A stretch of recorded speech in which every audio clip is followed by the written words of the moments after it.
আর এই মুহূর্তে যে খবর দিকে নজর রাখবো, আধার নিয়ে এবার বিস্ফোরক মন্তব্য করেছেন বিজেপি বিধায়ক অসীম সরকার। বিজেপিকে ভোট না দিলে আধার কার্ড বাতিল করা হবে, এমনই একটি ভিডিও কিন্তু এই মুহূর্তে প্রকাশ্যে এসেছে এবং যা নিয়ে ইতিমধ্যেই শোরগোল পড়ে গিয়েছে। আধার নিয়েই এই বিস্ফোরক মন্তব্য করতে শোনা গিয়েছে বিজেপি বিধায়ক অসীম সরকারকে, যেখানে শোনা যাচ্ছে তিনি বলছেন যে বিজেপিকে ভোট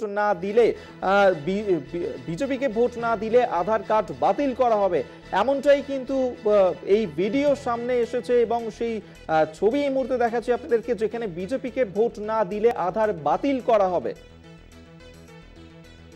আপনারা বিজেপি ছাড়া অন্য কোথাও দেবেন না, এটা কিন্তু অত্যন্ত দয়া পরবশত আপনাদের আধার কার্ড খুলে দেওয়া হয়েছে। ভারতীয় জনতা পার্টির রাজ্য নেতৃত্ব, ঊর্ধ্বতন নেতৃত্ব, তাদের অনুরোধে, সেখানে আমার ঠাকুর মশাই রয়েছেন, শ্রদ্ধেয় শান্তনু ঠাকুর মহাশয় আমাদের মাননীয় মন্ত্রী, তিনিও দিল্লিতে দরবার করেছেন এ নিয়ে, নিঃসন্দেহ আমিও জানি। তাহলে এই যে আধার কার্ডটা আপনারা ফিরে পেয়েছেন, প্রাণ ফিরে পেয়েছেন, এই প্রাণ যদি ফিরে না দিত আপনাদের করার কিচ্ছু ছিল না।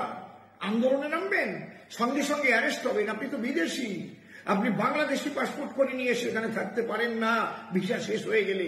আপনি বলবেন দেশ ভাগ করেছিল কারা, আমাদের কাছে শুনে কি দেশ ভাগ করেছিল, আমরা কোথায় যাবে তা কে জানে। ভারতবর্ষ কি হরিঘোষের গোয়াল নাকি?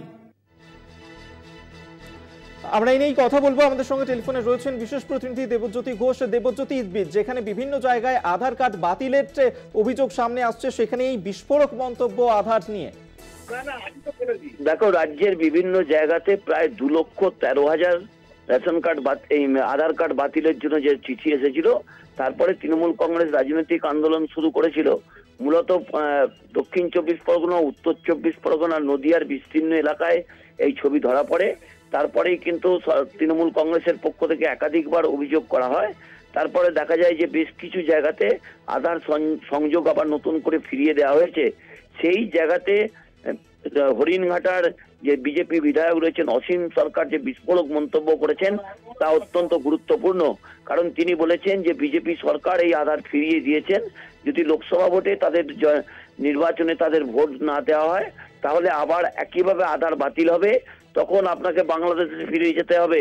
অর্থাৎ আপনি শরণার্থী হিসেবে যেমন রয়েছেন, অর্থাৎ আপনাকে সেই ক্ষেত্রে সরকারের পক্ষ থেকে দেখানো হবে যে আপনি পাসপোর্ট নিয়ে এ রাজ্যে এসেছিলেন এবং তারপর থেকে এ রাজ্যে রয়েছেন। অর্থাৎ এনআরসি জুজু আবার বিজেপির পক্ষ থেকে দেখানো হচ্ছে যত নির্বাচন এগিয়ে আসছে। অর্থাৎ অসীম সরকারের যে বিস্ফোরক মন্তব্য তা কিন্তু জনমানসে যথেষ্ট প্রভাব ফেলেছে। অর্থাৎ গত 5 বছর ধরে বিজেপির পক্ষ থেকে এনআরসির যে কথা বলা হচ্ছিল এবং লোকসভায় যে বিল পাস হয়েছিল সেটি আইনে পরিণত হয়েছে, এবং তার এই করা মন্তব্যকে নিয়ে এই মুহূর্তে শোরগোল পড়ে গিয়েছে। আপাতত ধন্যবাদ তোমায়।